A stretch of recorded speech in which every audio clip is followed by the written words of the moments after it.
Independent News, Dhaka. বিশ্বের স্বল্পোন্নত 48টি দেশের মধ্যে সরাসরি বিদেশি বিনিয়োগ সবচেয়ে কম বাংলাদেশে। সম্প্রতি জাতিসংঘের আংচাঁদ প্রকাশিত প্রতিবেদনে এই তথ্য দেওয়া হয়েছে। তারা বলছে আইনি জটিলতা এবং অবকাঠামোগত সমস্যাই এর জন্য দায়ী। অবকাঠামো খাতে 24,300 কোটি টাকা মূলধন নিয়ে গ্রামীণফোন কোম্পানি বাংলাদেশে যাত্রা শুরু করে 1997 সালে। তার পরবর্তী 17 বছরে এখন পর্যন্ত বাংলাদেশে বেসরকারি খাতে এত বড় বিনিয়োগ করেনি কোনো বিদেশি কোম্পানি। সরকার বিভিন্নভাবে বিনিয়োগকারীদের আকৃষ্ট করার চেষ্টা করলেও তা খুব একটা ফলপ্রসূ হয়নি। 2006 সাল থেকে 2010 সাল পর্যন্ত বাংলাদেশে বিদেশি বিনিয়োগের পরিমাণ ছিল $832 মিলিয়ন।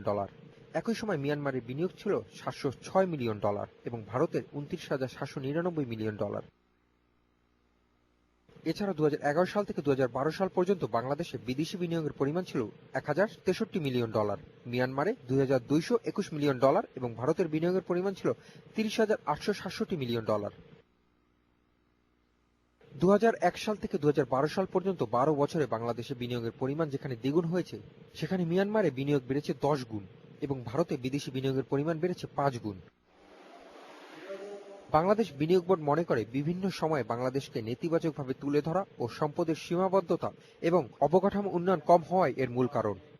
ছোটখাটো বিনিয়োগের থেকে আমাদের যেহেতু আমাদের ল্যান্ড কম, এই জন্য আমাদের দরকার বড় মেগা ইনভেস্টমেন্ট। আমাদের দেশে বিনিয়োগ আসতেছে, এখন আমাদের প্রত্যাশা তো অনেক বড়, সেই প্রত্যাশা অনুযায়ী আমরা বিনিয়োগ পাচ্ছি না। বর্তমানে বাংলাদেশে যে বিনিয়োগ হচ্ছে তা বেশিরভাগ ক্ষেত্রেই সেবা অথবা ছোটখাটো শিল্প খাতে। অনেক ক্ষেত্রেই বাংলাদেশের বিনিয়োগ পুনঃবিনিয়োগ বলে মনে করেন বিশেষজ্ঞরা। ঐতিহাসিক কতগুলো প্রতিবন্ধকতা আছে যেগুলি সবই অবকাঠামো সম্পর্কিত। এইটা নিষ্পন্ন করতে হবে, এটাকে সুরাহা করতে হবে। সুশাসন, সংস্কার এবং গণতন্ত্রের প্রক্রিয়াকে একই সাথে আপনার চলমান রাখতে হবে। এই দুটো সম্মিলন যদি না হয় তাহলে বাংলাদেশের পক্ষে প্রতিযোগিতায় আফ্রিকা কেন এশিয়ার প্রতিবেশীদের কাছেও পেরে ওঠা কষ্টকর হবে। সরকার মনে করে $3 থেকে $4 বিলিয়ন বিদেশি বিনিয়োগ হলে কাঙ্ক্ষিত সময়ের আগেই বাংলাদেশ একটি মধ্যম আয়ের দেশে পরিণত হতে পারবে। Asif Mahmud, Independent News, Dhaka. সারা দেশে কারিগরি শিক্ষা